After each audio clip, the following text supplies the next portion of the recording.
ان صحابہ کرام رضوان اللہ علیہم اجمعین نے بلا واسطہ سرکار کو نماز پڑھتے ہوئے دیکھا.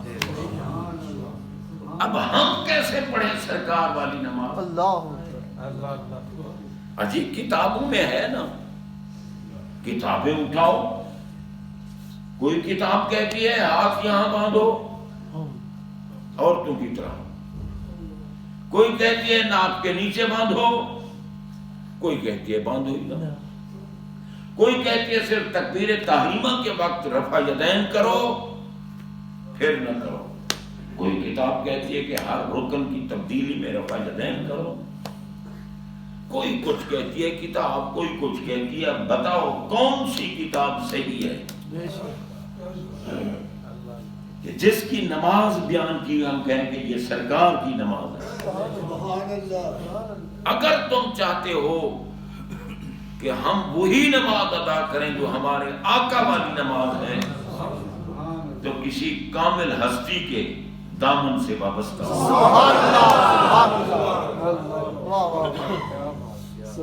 حضرت خواجہ حسن بصری رضی اللہ تعالی عنہ مولا کائنات علی پاک کی بارگاہ میں عرض کی. وہ مرید بھی تھے، شاگرد بھی تھے علی پاک، اور بہت بڑی اونچی ہستی ہیں. انہوں نے عرض کی سرکار حدیث پاک تو پڑھ لی، اب سرکار باتیں ویسی نماز پڑھو جیسے مجھے پڑھتے دیکھا. آپ نے تو دیکھا ہے نا، آپ کی اس عالم ظاہر میں جو آخری نماز آپ نے پڑھی وہ بھی آپ نے دیکھی ہے. ذرا مجھے بھی پڑھ کے دکھاؤ، میں بھی آپ کے واسطے سے دیکھوں. اب ایک واسطہ درمیان میں آ گیا، یہ ہے بالواسطہ دیکھنا.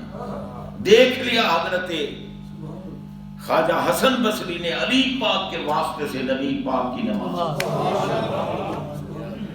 پھر علی پاک نے کہا حسن اب تم یہ نماز آگے پڑھ کے دکھاؤ. انہوں نے خواجہ عبد الواحد کو پڑھ کے دکھائی، انہوں نے حضرت فضیل کو پڑھ کے دکھائی، انہوں نے ابراہیم ادہم کو پڑھ کے دکھائی. اسی طرح یہ سلسلہ چڑھتا گیا. اسی کو کہتے ہیں خلیفہ مجاز. جب دیکھا نا مرشد کامل نے کہ اب یہ سرکار والی اداؤں کو اپنا گیا ہے تو کہا آگے سکھا تجھے اجازت. اس کو خلیفہ مجاز کہتے ہیں. آج کل تو پیروں کو بھی پتہ نہیں، وہ کہتے ہیں خلیفہ مجاز. ارے مجاز تو نقل کو کہتے ہیں، ایک ہے حقیقت ایک ہے مجاز. مجاز تو من گھڑت چیز ہوتی ہے. تو جو پیر ہے ہی مجاز، وہ کامل کہاں ہوگا؟ جس کو پتہ ہی نہیں کہ مجاز کیا ہے اور مجاز کیا ہے.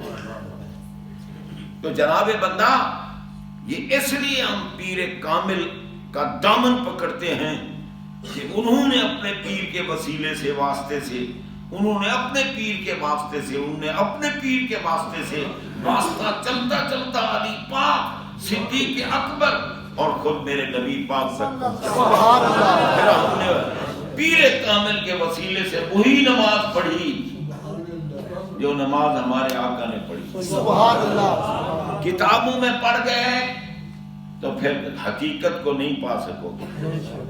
بس مرشد کامل کا دامن تھامو. اور مرشد کامل وہ نہیں ہوتا جو کتا بھنگ پی رہا ہو، جو چرس پی رہا ہو، جو نشہ کر رہا ہو، جو نماز چھوڑ رہا ہو، جو حرام کھا رہا ہو، جو عزتیں لوٹ رہا ہو. وہ ڈاکو ہوتا ہے، وہ پیر نہیں ہوتا. پیر وہ ہوتا ہے جسے دیکھو تو مدینے والے کے وسیلے سے اللہ کا دیدار ہو. پیر کامل صورت زندے الہ یعنی دیدے پیر دیدے کبری. تو حضرات محترم یہ ہے میرے آقا علیہ الصلوۃ والسلام کے فرمان پہ عمل کرنا. اگر ضرورت نہ ہوتی تو سرکار نہ فرماتے کہ چلو نماز تو پڑھنے ہیں نا جیسی پڑھنے. حضرت صدیق اکبر رضی اللہ تعالیٰ عنہ نے نماز میں سرکار کی کا ادب کیا. پتہ چلا ان کا عقیدہ یہ تھا کہ سرکار کے تصور کے بغیر نماز ہوتی نہیں. سبحان اللہ بے شک. وہ پیچھے کھڑے ہو گئے، میرے آقا علیہ الصلوۃ والسلام آگے کھڑے ہوئے، نماز مکمل ہو گئی. سرکار میں آیا، ابو بکر میں نے جو فرمایا تھا کہ کھڑے رہو اپنی جگہ پر اور نماز پڑھاتے رہو، تم پیچھے کیوں ہٹ آئے؟ عرض کی سرکار ابو قحافہ کے بیٹے کی کیا طاقت کہ نبیوں کے سردار کے آگے یہ ان لوگوں کا عقیدہ تھا. باقی باتیں اگلی جمعہ آخر دعوت میں